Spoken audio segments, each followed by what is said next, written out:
ICT corner থেকে সবাইকে শিক্ষক বদলি ব্যবস্থাপনা সংক্রান্ত আরেকটি গুরুত্বপূর্ণ ভিডিওতে স্বাগতম জানাচ্ছি।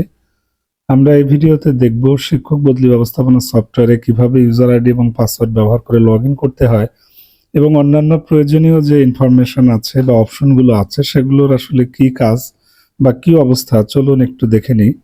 আপনারা যারা ইতিমধ্যে শিক্ষক বদলি ব্যবস্থাপনা সংক্রান্ত ইউজার আইডি এবং পাসওয়ার্ড পেয়েছেন, আপনাদের অভিনন্দন।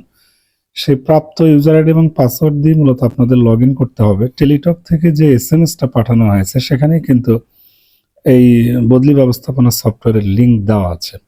আপনারা সেখানে ক্লিক করে ইউজার আইডি এবং পাসওয়ার্ড দিয়ে আপনারা সাইন ইন করবেন বা এই সাইটে প্রবেশ করবেন।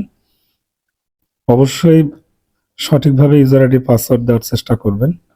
সো আমরা একটু লগ ইন করে আসলে দেখি। সো আইডি এবং পাসওয়ার্ড সঠিক থাকলে আপনাদের সামনে বদলি ব্যবস্থাপনা সফটওয়্যারের এরকম ইন্টারফেস প্রদর্শিত হবে এবং সফলভাবে লগ ইন হলে একদম ডান কোনায় আপনার নাম এবং অন্যান্য প্রয়োজনীয় তথ্য আপনারা পাবেন। আপনি চাইলে আপনার পাসওয়ার্ডটি পরিবর্তন করে নিতে পারেন। সো আমি আপাতত এটা পরিবর্তন করছি না, শুধু প্রসেসটা দেখাচ্ছি। পাসওয়ার্ড পরিবর্তন অপশনে ক্লিক করলে আপনার পূর্ববর্তী পাসওয়ার্ডটি এখানে টাইপ করতে হবে। তারপর নতুন পাসওয়ার্ড 6 ক্যারেক্টারের মধ্যে 2 বার দিয়ে পাসওয়ার্ড পরিবর্তন করতে হবে। সো আমি এটা করছি না, আপাতত বাতিল করে দিচ্ছি। চলুন অন্যান্য অপশনগুলো একটু দেখে নিই। আমরা যদি বদলি অপশনে আসলে ক্লিক করি, সো এখানে একটা গুরুত্বপূর্ণ নোটিশ বা বিজ্ঞপ্তি শো করছে। এখানে বলা আছে যে আসলে এখনো যেহেতু বদলি কার্যক্রম শুরু হয়নি বা কর্তৃপক্ষ বিজ্ঞপ্তি বা আবেদন প্রক্রিয়াগুলো এখনো শেয়ার করেনি, সুতরাং আপাতত আপনারা শুধু লগ ইন করতে পারবেন, কিন্তু অন্যান্য অপশনগুলো আপাতত নিষ্ক্রিয় করে রাখা আছে। সো সেটা এখানে দেখাচ্ছে, অর্থাৎ 2-1 দিনের মধ্যেই হয়তো বদলি বিজ্ঞপ্তিটা দিয়ে দিলে এবং আবেদন শুরু হলে আপনাদের এই ডায়লগ বক্সটা আসবে না বা এই মেসেজটা আসবে না, তখন কিন্তু আপনারা আবেদন করতে পারবেন। যাই হোক, এটা হচ্ছে বদলির আসলে একটা ইন্টারফেস। আপনারা প্রয়োজনীয় তথ্য নিচে দেখতে পাবেন যখন আপনি উপরের তথ্যগুলো দিয়ে দিবেন। বাম পাশে আপনার ব্যক্তিগত তথ্য পাবেন, ডান পাশে বদলি সংক্রান্ত বা বদলি ইচ্ছুক প্রতিষ্ঠানের তথ্য পাবেন। এখানে স্পাউসের কর্মস্থল, নিজ জেলা, নিজ বিভাগ এবং স্পাউসের নিজ জেলা, এই 4টি অপশন প্রদর্শিত হচ্ছে। সো যেহেতু এখনো বদলি কার্যক্রমটি বা অনলাইন আবেদন প্রক্রিয়া শুরু হয়নি, সুতরাং এই অপশনগুলো এখনো নিষ্ক্রিয় করা আছে, অর্থাৎ শূন্য পদের তথ্যগুলো কিন্তু এখনো দেখা যাচ্ছে না।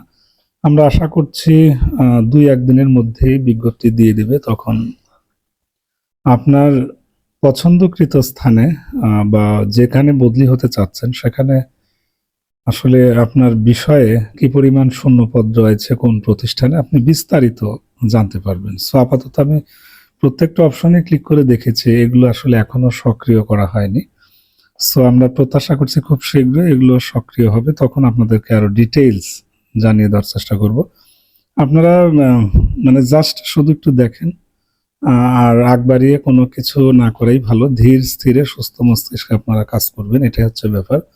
আর অবশ্যই আইসিটি কর্নারের সাথে থাকবেন। আমরা যথাসময়ে বদলি সংক্রান্ত কোনো আপডেট তথ্য, আবেদন প্রক্রিয়া, তারপরে মানে বদলি ব্যবস্থাপনা সংক্রান্ত যাবতীয় তথ্যাদি আমরা পেজ এবং ইউটিউব দুটো প্ল্যাটফর্মে শেয়ার করব। সুতরাং অবশ্যই সাথে থাকবেন। আর বদলি সংক্রান্ত কোনো জিজ্ঞাসা থাকলে বা কোনো কিছু জানার থাকলে অবশ্যই কমেন্টস করবেন। আপনাদেরকে যতটুকু পারি সহযোগিতা করার চেষ্টা করব। আর যারা ইউজার আইডি পাসওয়ার্ড পাননি, অপেক্ষা করুন, আগামীকালের মধ্যে হয়তো পেয়ে যাবেন। আর তারপরেও যদি না পান, সেক্ষেত্রেও কর্তৃপক্ষ অবশ্যই একটি ব্যবস্থা রাখবে। টেনশনের কিছু নেই, কারণ আইডি পাসওয়ার্ডটাই এখানে মুখ্য। সো আর যারা আইডি পাসওয়ার্ড পেয়েছেন অবশ্যই অত্যন্ত যত্ন সহকারে সেটা সংরক্ষণ করবেন। এখন কাজে লাগবে, আর বর্তমানে কাজে না লাগলেও ভবিষ্যতের জন্য হলেও সেটি সংরক্ষণ করে রাখতে হবে। যাই হোক, সাইট থেকে লগ আউট করে বের হয়ে গেলাম। মোটামুটি এটাই হচ্ছে প্রসেস। আমরা পরবর্তীতে বদলি আবেদন যখন শুরু হয় বা শূন্যপদের অপশনগুলো যখন দৃশ্যমান হয়, তখন আপনাদেরকে এই ব্যাপারে আরো ইনফরমেটিভ ভিডিও শেয়ার করব। অবশ্যই সাথে থাকবেন। ধন্যবাদ।